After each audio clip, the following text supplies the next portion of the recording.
हमारा आज का टॉपिक है वो सर्दियों के दिनों में ख़ास तौर पे बच्चों में छाती के मसाइल, एलर्जी के मसाइल के हवाले से है। पेरेंट्स के लिए परेशानी का सबब बनती है कि बच्चों में रात के वक्त कफ़ ज़्यादा स्टार्ट हो जाती है।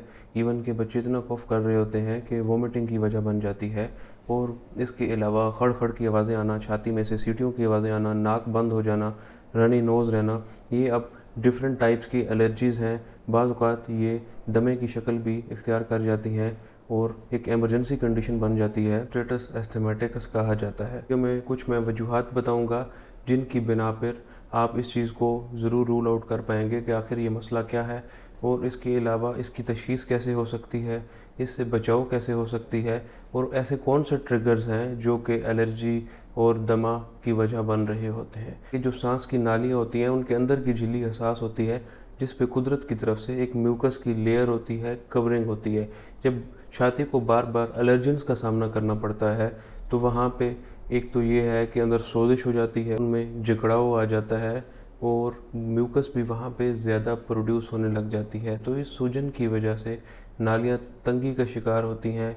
अब सांस लेने में दुश्वारी होगी और सांस में से मुख्तलिफ सीटियों की आवाज़ें भी आने लग जाती हैं। अब इसको बचाने के लिए सबसे पहले तो ये देखना होगा कि आखिर ये कंडीशन किस वजह से हुई है। कुछ एलर्जी की और अक़साम भी हैं कि बच्चों का नाक हर वक्त बहता रहता है, आँखों में से पानी बहता रहता है, बार बार बच्चे आँखों को मलते रहते हैं, नाक को मलते रहते हैं और छींकें आने लग जाती हैं। अब ये भी एक एलर्जी की टाइप है। कुछ बच्चों में ये भी देखा गया है कि उनकी जिल्द भी मुतासर होने लग जाती है, वहाँ पे जिल्द पे भी इस तरह के बच्चों में रैशेस होने लग जाती हैं। इनको हम एटोपिक डर्माटाइटिस कहते हैं। ये प्रॉब्लम्स हैं, ये अल्टीमेटली जो बच्चे की ग्रोथ है, नशोनुमा है, उसको इफ़ेक्ट कर रहे होते हैं। कुछ बच्चों में तो ये टॉन्सिलाइटिस भी करवा देते हैं और एडिनॉइड्स भी बच्चों के इफ़ेक्ट होते हैं जिनमें एडिनॉइड्स हाइपरट्रॉफी जैसे प्रॉब्लम्स देखे गए हैं। टॉन्सिल्स तो बज़ाहिर आपको नज़र आ रहे होते हैं, एडिनॉइड्स तो जो सांस की नाली होती है उसके पीछे होते हैं जो कि बच्चों की सांस में दुश्वारी की वजह बनते हैं। बच्चे मुंह खोल के सांस लेते हैं। अब इसकी वजह से जो उनके चेहरे के खदोखाल है वो भी मुतासर होने लग जाते हैं। बार बार इन्फेक्शन होता रहेगा, एलर्जी होती रहेगी तो बच्चे की नशोनुमा भी अल्टीमेटली इफ़ेक्ट होने लग जाती है। बच्चों की जो ग्रोथ है वो इफ़ेक्ट होती है। पेरेंट्स की ये कंप्लेंट्स होती हैं कि बच्चे सही से खा पी रहे हैं लेकिन फिर भी उनकी ना ही हाइट बढ़ रही है और ना ही उनका वेट सही से गेन हो रहा है। बाज़ औक़ात तो बच्चों की जो छाती है उसकी ग्रोथ कंप्रोमाइज़ होती है, जो हड्डी है वो बाहर को निकल आती है क्योंकि ग्रोइंग एज होती है, बोन्स सॉफ्ट होती हैं। जब रेपिटेटिवली बॉडी पे डिफरेंट टाइप्स के बर्डन इन्फेक्शन का होता रहेगा तो ग्रोथ तो मुतासिर ग्रुप के प्रॉब्लम्स हो गए। जो इन्फेंट एज ग्रुप है 4 मंथ्स 6 मंथ्स, उनमें भी वायरल कफ बाज़ औक़ात बहुत ज़्यादा शिद्दत इख्तियार कर जाती है। छाती में से सीटियों की आवाज़ें बच्चों में आ रही होती हैं और जो खांसी है वो महीनों तक रहती है। इन्फेक्शन है, इसको टाइमली ठीक ना किया जाए तो आगे जाके ये कहीं अस्थमा में कन्वर्ट ना हो जाए। फैक्टर्स हैं जो कि ट्रिगर्स का काम कर रहे होते हैं। अब उनको ऑल एज ग्रुप्स में अगर रोका जाए तो इस तरह के प्रॉब्लम से बचाया जा सकता है। अब जिनमें सर फहरिस्त है पोलन्स हैं, स्मोकिंग है, अगर फैमिली में घर में कोई स्मोक करता है तो उसकी वजह से ये रिस्क बढ़ जाता है।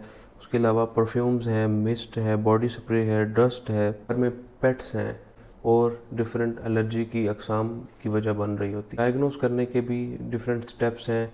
एक तो ये है कि सिम्टम्स की बुनियाद पे देखा जाता है जो कफ़ है वो किस टाइप की है, ड्राई कफ़ है, वेट कफ़। कफ़ की जो टाइप है उससे अंदाज़ा लगाया जा सकता है कि जो एलर्जी है वो किस नौयत की है।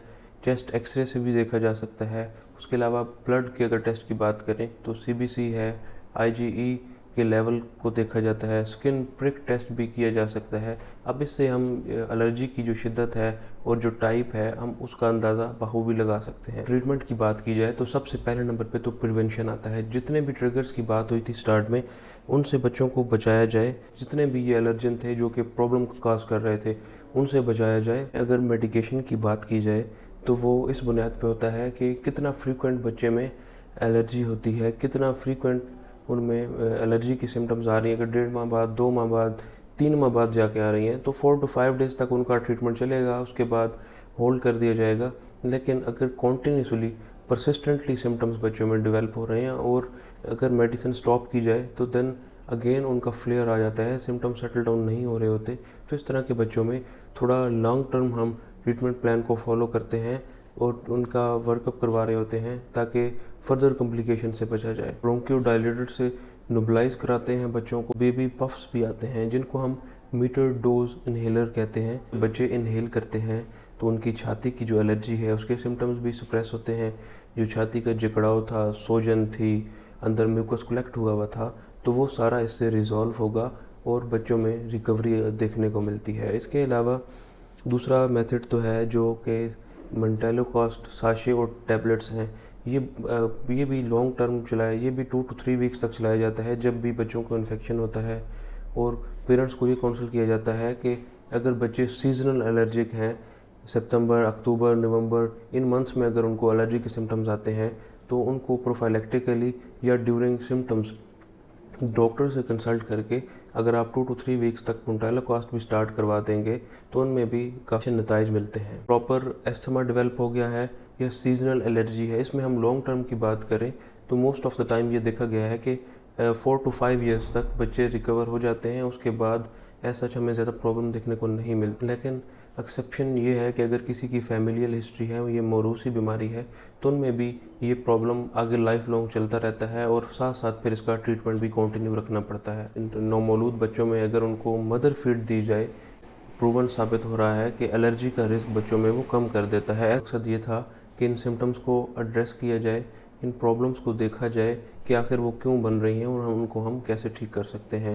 مزید معلومات اور کنسلٹیشن کے لیے آپ دیے گئے نمبرز پہ بھی کانٹیکٹ کر سکتے ہیں۔